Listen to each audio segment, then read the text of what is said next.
जय हिंद दोस्तों, कैसे हैं आप सभी।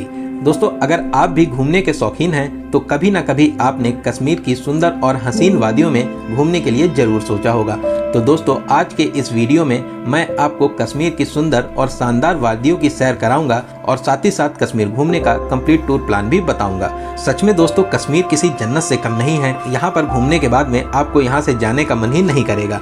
तो आज मैं धरती का स्वर्ग कहे जाने वाले कश्मीर की कुछ खास बातें आपके साथ में शेयर करने जा रहा हूँ, जिससे आप जब भी कश्मीर घूमने आए आपको बहुत ज्यादा हेल्प मिल सके। हम लोग बात करेंगे आप श्रीनगर तक कैसे पहुँच सकते हैं, यहाँ पर पहुँचने के बाद में आपको होटल कहाँ लेना चाहिए और इनके क्या चार्जेस रहते हैं, कश्मीर में खाने पीने की क्या फैसिलिटीज हैं, आपको कश्मीर में कहाँ कहाँ घूमना चाहिए, यहाँ पर होने वाले लूट मार से आपको कैसे बचना चाहिए। और दोस्तों, वीडियो के लास्ट में बात करेंगे आपको कश्मीर घूमने में कितना बजट लग सकता है। अगर आप एक बार इस वीडियो को लास्ट तक देख लेते हैं तो मैं आपसे प्रॉमिस करता हूँ आप कश्मीर को बहुत ही अच्छे से एक्सप्लोर तो करेंगे ही करेंगे, साथ में यहाँ पर होने वाले फिजूल खर्ची और स्कैम से भी बचेंगे। तो फिर चलिए दोस्तों, आज हम लोग घूमते हैं कश्मीर की सुंदर, हसीन और शानदार वादियों में।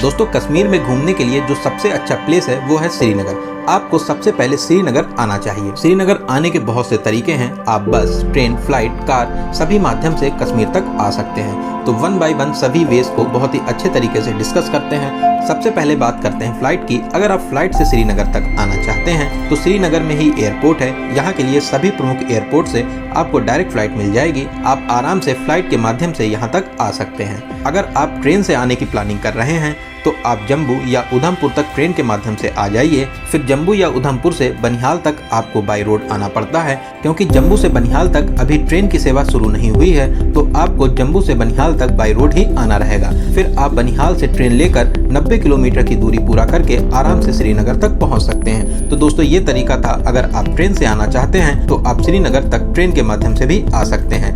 दोस्तों, जम्मू से बनिहाल की दूरी 150 किलोमीटर और उधमपुर से 90 किलोमीटर की रहती है। जो भी लोग बजट टूर प्लान करते हैं वो इसी तरीके से जम्मू से बनिहाल और फिर बनिहाल से श्रीनगर तक बहुत ही सस्ते में पहुंचते हैं। वहीं अगर आप अपनी जर्नी को बाई बस पूरा करना चाहते हैं तो जम्मू या उधमपुर से बस लेकर आप आराम से श्रीनगर तक पहुंच सकते हैं। दोस्तों, जम्मू से श्रीनगर की दूरी 250 किलोमीटर की रहती है। अगर आप टूर पैकेज करके यहाँ तक आना चाहते हैं तो आप टूर पैकेज लेकर भी यहाँ तक आ सकते हैं। टूर पैकेज में आपको श्रीनगर में होटल, आने जाने के लिए गाड़ी, गुलमर्ग, सोनमर्ग और पहलगाम का टूर इंक्लूड रहता है। अगर दोस्तों आप चाहें तो इसमें फूड भी इंक्लूड करा सकते हैं। मेरी आपको एडवाइस रहेगी आप अपने टूर पैकेज में फूड को इंक्लूड ना करें। दोस्तों, अगर आप 4 से 5 लोग घूमने जा रहे हैं और आपका टूर प्लान 5 नाइट और 6 डेज का रहता है तो टूर पैकेज वाले आपसे 30,000 से 35,000 तक चार्ज करते हैं। वहीं दोस्तों, अगर आप सिर्फ गुलमर्ग और सोनमर्ग घूमने ही जाना चाहते हैं तो यही आपका पैकेज 25 से 30,000 रुपए तक हो जाता है। बहुत से टूरिस्ट माता वैष्णो देवी जी के दर्शन करने के बाद में कश्मीर घूमने जाते हैं। अगर आप माता वैष्णो देवी जी के दर्शन करने आए हैं और फिर कटरा से कश्मीर घूमने जाना चाहते हैं तो आप कटरा से भी टूर पैकेज ले सकते हैं, जिसके चार्जेस लगभग 25,000 से 30,000 तक रहते हैं। दोस्तों, अगर आप शेयरिंग टैक्सी के माध्यम से श्रीनगर तक जाना चाहते हैं तो आपको जम्मू से शेयरिंग टैक्सी भी मिल जाएंगी, जिसके चार्जेस 600 से 800 रुपए लिए जाते हैं और आपको आराम से श्रीनगर में पहुंचा देते हैं। वहीं दोस्तों, जो बस से आप जाएंगे तो आपको बस भी जम्मू से ही मिलती है, जिसके चार्जेस 500 से 600 रुपए तक रहते हैं। वहीं दोस्तों, आप जब बनिहाल से ट्रेन की यात्रा करेंगे तो आप मात्र 65 रुपए का किराया देकर आराम से बनिहाल से श्रीनगर तक पहुंच सकते हैं। दोस्तों, जम्मू से श्रीनगर तक बहुत ही प्यारा रास्ता बना हुआ है और लगातार इस 250 किलोमीटर की दूरी को कम करने का प्रयास किया जा रहा है। जगह जगह पे पुल और सुरंगें भी बनाई जा रही हैं, जिससे ये रास्ता और भी ज्यादा कम हो सके। इस प्यारे रास्ते के बेहद खूबसूरत नज़ारे देखते हुए बहुत सी सुरंगें और सेल्फी पॉइंट्स में रुकते रुकाते, खाते पीते दोस्तों अब हम लोग पहुंच चुके हैं कश्मीर श्रीनगर। दोस्तों, श्रीनगर पहुंचने के बाद में सबसे पहले बात करते हैं कि आपको होटल कहां पर लेना चाहिए। ऐसे तो पूरे श्रीनगर में आपको होटल ही होटल मिल जाएंगे जो मात्र 500 रुपए से स्टार्ट हो जाते हैं और फिर जैसा आपका बजट हो उस हिसाब से होटल ले सकते हैं। श्रीनगर में डल झील यहाँ का मेन सेंटर पॉइंट है। अगर आप बजट टूर कर रहे हैं तो आपको डल झील के 1 किलोमीटर की रेंज में होटल लेना चाहिए, क्योंकि डल झील के सामने बहुत ही ज्यादा महंगे होटल मिलेंगे। आप खाना मार्ग पर बजट होटल ले सकते हैं, जहाँ आपको 500-600 की रेंज में एक नॉर्मल होटल मिल जाएगा। यहाँ पर होटल की बात करें आप ममता होटल में ले सकते हैं, जन्नत होटल में ले सकते हैं और इसी लाइन में आपको बहुत से होटल मिल जाएंगे, जहाँ पर 500 से 600 रुपए में आप एक नॉर्मल और बजट रूम ले सकते हैं। चलिए दोस्तों, एक प्यारा सा होटल लेने के बाद में अगर शाम को आपके पास में टाइम बचता है तो आप शाम को डल लेक में घूमने जा सकते हैं, वरना आप रात में अपने रूम पर स्टे करिए और सुबह सबसे पहले हम लोग चलेंगे सोनमर्ग की हसीन वादियों में घूमने के लिए। श्रीनगर से सोनमर्ग की दूरी लगभग 80 किलोमीटर की रहती है और यहाँ तक पहुँचने में आपको 2 घंटे का टाइम लग जाता है। अगर आपने टूर पैकेज किया है तब तो आपको आपकी गाड़ी सोनमर्ग तक घुमाएगी ही, और अगर आप अपने से यहाँ तक आए हैं तो आपको गेट नंबर 1 के पास से शेयरिंग टैक्सी भी मिल जाएगी, जिसमें आपसे 500 से 600 रुपए का चार्ज करते हैं और आपको सोनमर्ग घुमाने के बाद में शाम को श्रीनगर में ड्रॉप कर देते हैं। और वहीं अगर आप प्राइवेट टैक्सी करके जाना चाहते हैं तो टैक्सी वाले आपसे 3000 से 3500 का चार्ज करते हैं। पूरा दिन सोनमर्ग घुमाने के बाद में आपको श्रीनगर में ड्रॉप कर देते हैं। श्रीनगर से सोनमर्ग का सफर बहुत ही सुहाना रहता है। पूरे रास्ते आपको झेलम नदी का साथ मिलता है, जिसकी मधुर आवाज़ आपको बहुत ही ज़्यादा प्यारी लगेगी। और रास्ते में जगह जगह पर आपको सेल्फी पॉइंट्स मिलते हैं, जहाँ पर आप रुकिए, अपनी प्यारी प्यारी फोटो शूट कराइए। और इन हसीन और खूबसूरत नज़ारों को देखते हुए अब हम लोग आ चुके हैं सोनमर्ग। दोस्तों, सोनमर्ग में आप बहुत सी जगह घूम सकते हैं, लेकिन 2 पॉइंट सबसे मेन है। पहला है थाजीवास ग्लेशियर और दूसरा है जीरो पॉइंट, जिसे जोजिला पास भी कहते हैं। दोस्तों, सोनमर्ग से जीरो पॉइंट तक जाने के लिए आपको 24 किलोमीटर का सफर पूरा करना रहता है, जिसके लिए आपको यहाँ की अलग से टैक्सी हायर करनी रहती है, जिसके चार्जेस 2500 से 3000 तक लिए जाते हैं। आप चाहें तो यहाँ पर बार्गेनिंग भी कर सकते हैं। लेकिन दोस्तों, जो मैक्सिमम टूरिस्ट होते हैं वो थाजीवास ग्लेशियर ही घूमने जाते हैं। थाजीवास ग्लेशियर की दूरी 4 से 5 किलोमीटर की रहती है। अगर आप पैदल ट्रैक कर सकते हैं तो यहाँ तक आप पैदल चले जाइए, वरना आप थाजीवास ग्लेशियर तक के लिए घोड़े के माध्यम से भी जा सकते हैं। दोस्तों, पूरे ही कश्मीर में आपको एक बात ध्यान रखनी है, यहाँ पर हर चीज़ के रेट बहुत ही ज़्यादा हाई बताए जाते हैं। आपको यहाँ पर बहुत ही अच्छे से बार्गेनिंग करनी रहती है, क्योंकि यहाँ के रेट बहुत ही ज़्यादा हाई फाई बताए जाते हैं। लास्ट में आते आते बहुत ही कम रेट पर आपको चीज़ें यहाँ पर मिल जाती हैं। सोनमर्ग में घोड़े वाले आपसे 1500 से 2000 रुपए पर पर्सन के रेट मांगते हैं, लेकिन जब आप बार्गेनिंग करेंगे तो यही घोड़े आपको 700 से 800 रुपए में मिल जाएंगे। और अगर आप मात्र 200 से 300 मीटर की चढ़ाई करके सामने बने पार्क में जाते हैं तो वहां आपको बहुत से घोड़े वाले मिल जाएंगे, जो मात्र 500 से 600 रुपए में आपको थाजीवास ग्लेशियर घुमाने के बाद में वापस यहीं पर छोड़ देते हैं। थाजीवास ग्लेशियर के रास्ते में बहुत से पॉइंट्स हैं जहां पर बहुत सी फिल्मों की शूटिंग हुई है, जैसे सत्ते पे सत्ता, बजरंगी भाईजान। घोड़े वाले आपको सभी पॉइंट्स के बारे में बताते हुए सोनमर्ग तक पहुंचाते हैं। सोनमर्ग में आपको green gardens, reverse, high heels, बर्फ सब कुछ मिलता है, जो एक परफेक्ट व्यू देता है। ऐसे व्यूज आपने पहले सिर्फ मूवीज में देखे होंगे, लेकिन ये रियल आंखों से देखने के लिए आप कश्मीर का प्लान जरूर बनाइए और घूमने आइए सोनमर्ग की हसीन वादियों में। थाजीवास ग्लेशियर के पास में ही कुछ ढाबे हैं, यहीं पर घोड़े वाले आपको उतार देते हैं। ढाबे में आपको बिस्किट, चाय और मैगी मिलती है, जिसके रेट डबल और ट्रिपल तक रहते हैं। ढाबे से थोड़ी दूर पर ही स्नो एक्टिविटीज होती हैं। आप आराम से पैदल ट्रैक करते हुए प्यारी सी नदी को पार करते हुए पहुंच जाइए थाजीवास ग्लेशियर के पास में बर्फ में एंजॉय करने के लिए। यहाँ पर आप स्लेजिंग कर सकते हैं, ट्यूब स्लाइडिंग कर सकते हैं, जिसके चार्जेस 500 रुपए मांगते हैं, लेकिन आप आराम से इनसे बार्गेनिंग करिए और इसे आप मात्र 100 रुपए में एंजॉय कर सकते हैं। पूरे दिन यहाँ पर आप बर्फ में एंजॉय करिए, प्यारी प्यारी अपनी फोटो शूट कराइए और फिर शाम को आप श्रीनगर वापस आ जाइए। रात में अपने होटल पे स्टे करेंगे और अगले दिन हम लोग चलेंगे श्रीनगर के जितने भी लोकल प्लेसेस हैं इनको कवर करने के लिए। अगर आप टूर पैकेज के माध्यम से आए हैं तो आपके पास में गाड़ी है, आप एक एक प्लेस को आराम से कवर कर लीजिए, वरना आप एक ऑटो बुक कर सकते हैं। ऑटो वाले आपसे 800 से 1000 रुपए चार्ज करते हैं। आपको श्रीनगर के सभी लोकल टूरिस्ट पॉइंट को कवर कराएंगे और शाम को आपको डल झील के पास में ड्रॉप कर देते हैं। सबसे पहले आप शंकराचार्य हिल्स पर बने शंकराचार्य मंदिर में दर्शन करने जा सकते हैं। इस प्यारे से मंदिर की स्थापना 9वीं शताब्दी में शंकराचार्य जी ने की थी। यहाँ पर आप महादेव के दर्शन कर सकते हैं। दोस्तों, यहाँ से आप पूरे श्रीनगर के नज़ारे ले सकते हैं। इस ऊंची चोटी से आपको श्रीनगर के नज़ारे बहुत ही ज़्यादा प्यारे लगेंगे। दोस्तों, बहुत ही खूबसूरत नज़ारे हैं, आपको ये देखकर बहुत ही ज़्यादा सुकून मिलेगा। दोस्तों, श्रीनगर अपने शाही पार्क और गार्डन्स के लिए फेमस है। यहाँ पर आप निशात बाग, परी महल, शालीमार पार्क, चश्मे शाही गार्डन और इंदिरा गांधी ट्यूलिप गार्डन में घूमने जा सकते हैं। बच्चों के लिए ये पार्क एक परफेक्ट प्लेस रहते हैं। यहाँ के खूबसूरत नज़ारे और तरह तरह के फूल देखकर आप खुद को फोटो शूट कराने से रोक नहीं पाएंगे। हर एक पार्क में 1 से 2 घंटे का समय दीजिए, जिससे आप एक दिन में सभी प्लेसेस को बहुत ही अच्छे तरीके से कवर कर सकें। इन सभी प्लेसेस को एंजॉय करने के बाद में अब हम लोग चलेंगे उस प्लेस पर जिसके बिना श्रीनगर की ट्रिप अधूरी रह जाती है। जी हाँ दोस्तों, बात हो रही है डल लेक की। दोस्तों, डल लेक श्रीनगर का मेन पॉइंट है। यहाँ की शिकारा राइड देश और विदेश में बहुत ही ज्यादा फेमस है। डल लेक में बहुत से डल गेट बने हुए हैं, जहाँ से आप एक प्यारी सी शिकारा बोट को बुक कर सकते हैं, इसके चार्जेस आपसे 2000 से 3000 रुपए तक मांगते हैं।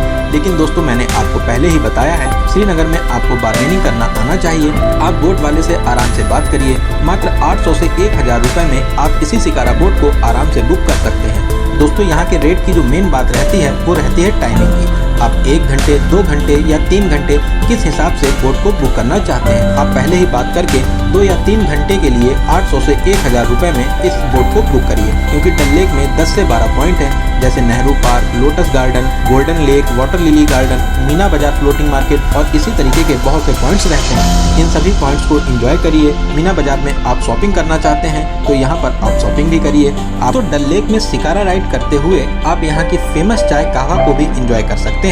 साथ ही साथ अलग अलग बोट वाले आपके पास में आते हैं और अपने अपने आइटम्स को दिखाते हैं। आप यहाँ पे ज्वेलरी खरीद सकते हैं, यहाँ की फ्रूट चाट को एंजॉय कर सकते हैं। और भी दोस्तों बहुत सी बोट्स वाले आपके पास में आएंगे और अपने अपने तरीके से आपको अपने आइटम्स को दिखाते हैं। लेकिन आप एक दो आइटम्स को ट्राई जरूर करिएगा, क्योंकि दोस्तों यही तो कश्मीर की यादें हैं जिसे आप अपने पास सजा के रख सकते हैं। दोस्तों श्रीनगर अपनी डल झील और डल झील में बनी हाउस बोट्स के लिए पूरी दुनिया में बहुत ही ज्यादा फेमस है। आप कम से कम एक नाइट इस हाउस बोट में तो जरूर स्टे करें, क्योंकि इसका एक्सपीरियंस बहुत ही ज्यादा मजेदार रहता है। हाउस बोट के रेट 600 रुपए से स्टार्ट हो जाते हैं, जो 5000 10,000 तक के रहते हैं। किसी किसी हाउस बोट में फूड भी इंक्लूड रहता है, आप फूड की बात जरूर कर लें। साथ ही साथ हाउस बोट से बाहर आने जाने के लिए शिकारा बोट जरूर इंक्लूड कराएं, नहीं तो आपको बोट का एक्स्ट्रा चार्ज देना पड़ेगा। एक प्यारी सी हाउस बोट लेने के बाद में रात में हम लोग इसमें स्टे करेंगे और अगली सुबह हम लोग चलेंगे गुलमर्ग की हसीन वादियों में एंजॉय करने के लिए। गुलमर्ग बहुत ही खूबसूरत और प्यारी सी जगह है, जो श्रीनगर से मात्र 50 किलोमीटर की दूरी पर स्थित है। अगर आप यहाँ तक प्राइवेट टैक्सी से जाना चाहते हैं तो आप प्राइवेट टैक्सी से चले जाइए। प्राइवेट टैक्सी वाले आपसे 3000 से 3500 का चार्ज करते हैं और आपको आराम से पूरे दिन गुलमर्ग घुमाने के बाद में शाम को फिर से आपको श्रीनगर में ड्रॉप कर देते हैं। वहीं अगर आप बजट टूर कर रहे हैं तो आप बस से भी जा सकते हैं। बस में आपसे 80 से 100 रुपए का चार्ज लिया जाता है और आपको गुलमर्ग में ड्रॉप कर देते हैं और वापसी में भी आप यही रेट देकर आराम से आप श्रीनगर तक आ सकते हैं। दोस्तों अगर आप गुलमर्ग में स्टे करना चाहते हैं तो आप यहाँ पर रुक भी सकते हैं, लेकिन यहाँ होटल्स के रेट बहुत ज़्यादा हाई रहते हैं, जिनके रेट 3000 से स्टार्ट होते हैं और फिर 5000 10,000 तक में आपको यहाँ पर रूम्स मिल सकते हैं। गुलमर्ग अपनी एडवेंचरस एक्टिविटीज़ के लिए बहुत ही ज़्यादा फेमस है। आप यहाँ पर एडवेंचरस गंडोला राइड को भी एंजॉय कर सकते हैं। ये भी बहुत ही ज़्यादा शानदार और मज़ेदार राइड रहती है। इसको आप रोप वे या कार केबल भी कह सकते हैं। दोस्तों ये 2 फेजेस में रहती है। पहला फेज रहता है गुलमर्ग से कांगडोर तक और दूसरा फेज रहता है कांगडोर से लेकर अपर्वत पीक तक। दोस्तों विंटर के टाइम पर यह सेकंड फेज बंद कर दिया जाता है, क्योंकि यहाँ पर बहुत ही ज्यादा हैवी स्नोफॉल हो जाती है। वहीं इस गंडोला राइड के टिकट की बात करें तो फर्स्ट फेज के लिए आपको 740 और सेकंड फेज के लिए आपको 900 रुपए का टिकट लेना रहता है। अगर आप गर्मियों में आ रहे हैं तो आप इसको पहले से ही ऑनलाइन बुक कर लें, क्योंकि पीक सीजन में यहाँ पर ऑफलाइन में आपको टिकट लेने में थोड़ी सी प्रॉब्लम और वेटिंग का सामना करना पड़ सकता है। तो मेरी आपको यही एडवाइस रहेगी, अगर आप गर्मियों में आ रहे हैं तो पहले से ही इसकी ऑनलाइन बुकिंग करके आएं, जिससे आपको यहाँ पर वेटिंग का सामना ना करना पड़े। अगर आपको फर्स्ट फेज में ही बर्फ़ मिल जाती है तो फर्स्ट फेज ही इनफ रहता है, क्योंकि यहाँ पर भी आपको बहुत सी स्नो एक्टिविटीज़ करने को मिलेंगी।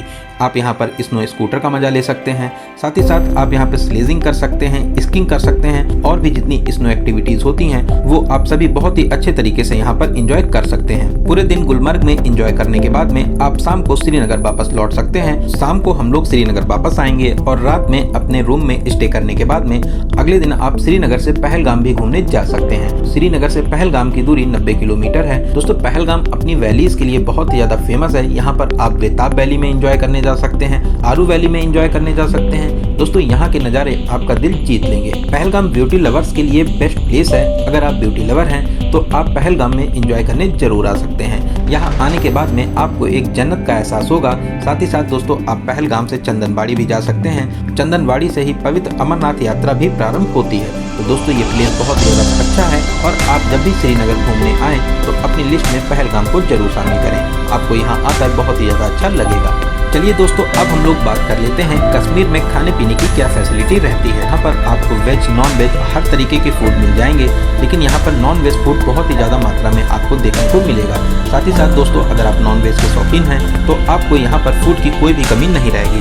वहीं अगर आप प्योर वेजिटेरियन हैं तो आपको कुछ सेलेक्टेड रेस्टोरेंट ही देखने पड़ेंगे। श्रीनगर में आपको खाना मार्ग पर जैसे ममता रेस्टोरेंट, अन्नपूर्णा ढाबा हो गया, ये सभी प्योर वेज रहते हैं। यहाँ पर नॉन वेज की कोई भी बात नहीं मिलेगी। वह चलिए दोस्तों अब बात करते करते हैं सबसे इम्पोर्टेंट क्वेश्चन की, बजट। कितने बजट में आप इस प्यारी सी कश्मीर ट्रिप को पूरा कर सकते हैं। तो अगर आप बजट टूर कर रहे हैं और आप कम से कम 2 पर्सन आते हैं तो आप मान के चलिए करीब 8,000 से 9,000 के बजट में इस कश्मीर ट्रिप को बहुत ही अच्छे तरीके से पूरा कर लेंगे। दोस्तों इस बजट में आपका यहाँ पर एक नॉर्मल होटल, खाना पीना, जम्मू से श्रीनगर तक बस या शेयरिंग टैक्सी का किराया, गुलमर्ग और सोनमर्ग तक शेयर टैक्सी के माध्यम से आना जाना, और साथ ही साथ दोस्तों जो श्रीनगर में आपने लोकल साइट सीइंग के लिए ऑटो बुक किया है वो सभी इसमें इंक्लूड है। और दोस्तों जो आप सोनमर्ग और गुलमर्ग में थोड़ी बहुत स्नो एक्टिविटीज़ भी करते हैं वो भी इस बजट में आपका इंक्लूड रहता है। लेकिन अगर आप हर एक स्नो एक्टिविटीज़ करना चाहते हैं, हाई फाई होटल लेते हैं, फिर जैसा आपका बजट हो उस हिसाब से आप अपनी इस प्यारी सी कश्मीर ट्रिप को एंजॉय कर सकते हैं। तो दोस्तों यहाँ पर मैंने आपको कश्मीर ट्रिप से रिलेटेड हर एक जानकारी को बहुत ही अच्छे और सही तरीके से बताने की कोशिश की है। मैं आशा करता हूँ कि ये जानकारी आपको बहुत ही ज़्यादा अच्छी लगी होगी। दोस्तों मैंने सभी क्वेश्चंस को कवर करने की पूरी कोशिश की है, लेकिन अगर आपके फिर भी कोई क्वेश्चन रह जाते हैं तो आप हमें कमेंट के माध्यम से पूछ सकते हैं। बहुत ही जल्दी आपके कमेंट का रिप्लाई दिया जाएगा। दोस्तों ये वीडियो आपको कैसा लगा और आप इस वीडियो को कहाँ से देख रहे हैं कमेंट बॉक्स में ज़रूर बताएं। दोस्तों अगर ये वीडियो